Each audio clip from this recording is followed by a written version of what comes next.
Stymie Gruffin, The Untold Story? It's not a movie at all, Brian. Just 3 episodes back to back. This thing is an insult. Well, that might be overstating things a little. It's a middle finger to the fans is what it is. I tell you, Fox should be in bed.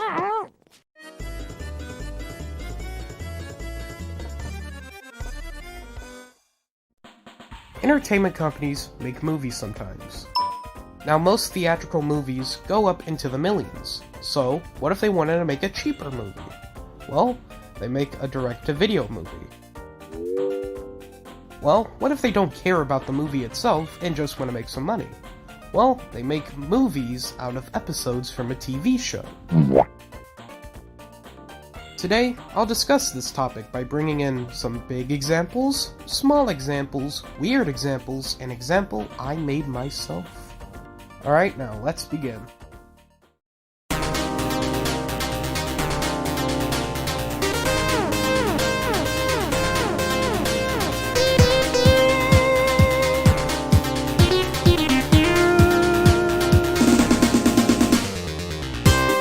In Japan, the Sonic Ova was an anime released in 1996 as a 2-part miniseries, produced by Studio Pierrot and General Entertainment. That is a very generic name.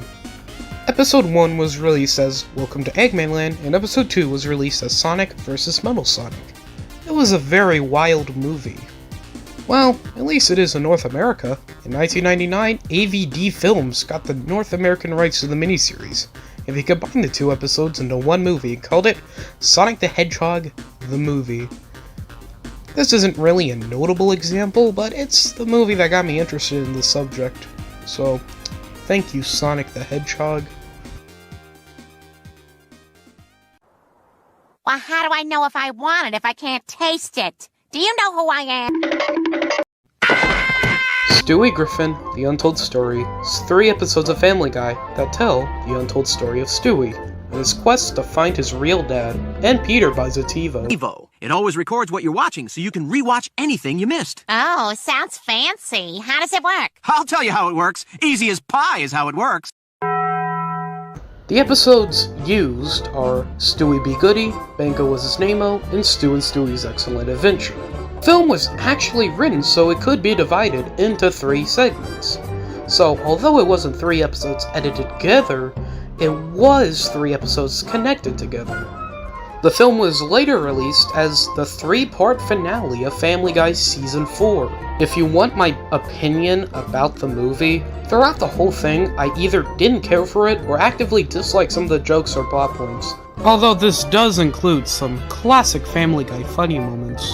They did manage to squeeze in some funny jokes because, Family Guy isn't completely devoid of humor.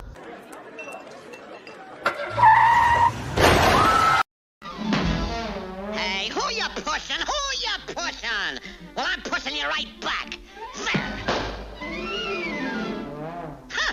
Hit me when I'm not looking, eh? Oh, knock the stuffers out of you. Take that. Take that. The Bugs Bunny Roadrunner movie is a very early example of this genre movie. In this movie, Bugs Bunny gives us a museum-like tour around his mansion. During this tour, he shows us classic Looney Tunes shorts along the way. After he shows us all the shorts, it then becomes a compilation of Wile E. Coyote trying to catch a Roadrunner for about 20 minutes.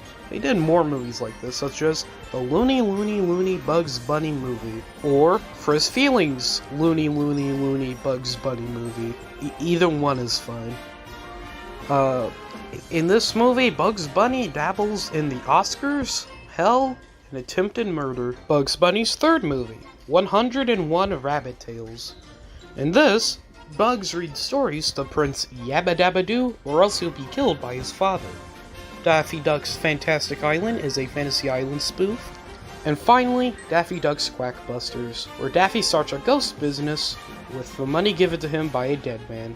These films also have really bad art shifts. A notable example of this is Daffy Duck changing his design because the short he's going into has a different design compared to the rest of the movie. The voice acting in these movies are also iffy, as Mel Blanc was aging around this time.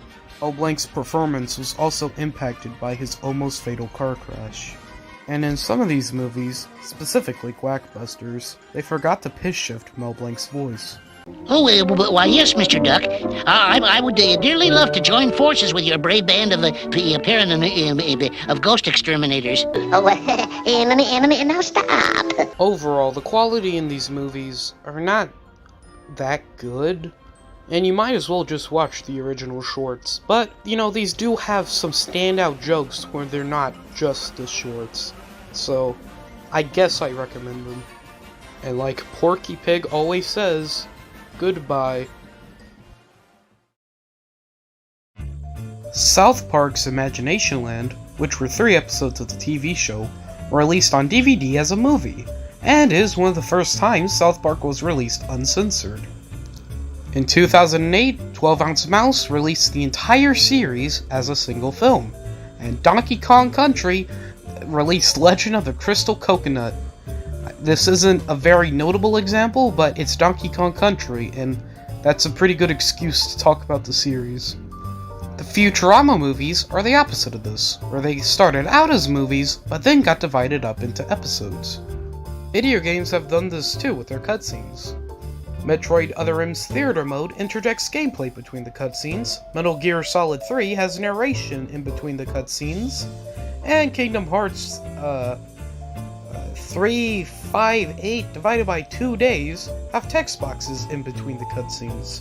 Shenmue the movie was mostly just the cutscenes, with battle scenes played by expert players, and was released theatrically in Japan, and as an extra for the Xbox version of Shenmue 2. And LEGO Batman created completely new footage to put in between the cutscenes and was released on DVD and sometimes airs on TV. LEGO Batman 2 did the most effort out of all of these for absolutely no reason, and it succeeded with flying colors.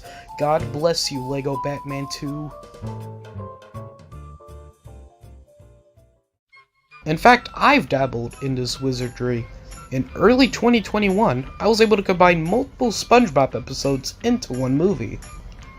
The episodes I used were mostly introductory episodes, such as Plankton, and I used iconic episodes, such as Culture Shock and Ripped Pants. I was able to combine these episodes by just using a bubble transition, but unfortunately I have lost this to time, and when I do find this, I will make a pinned comment saying that I found it, and yeah.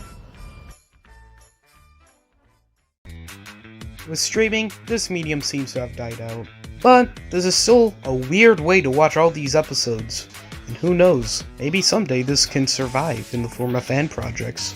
Ooh, but we can only wait and see.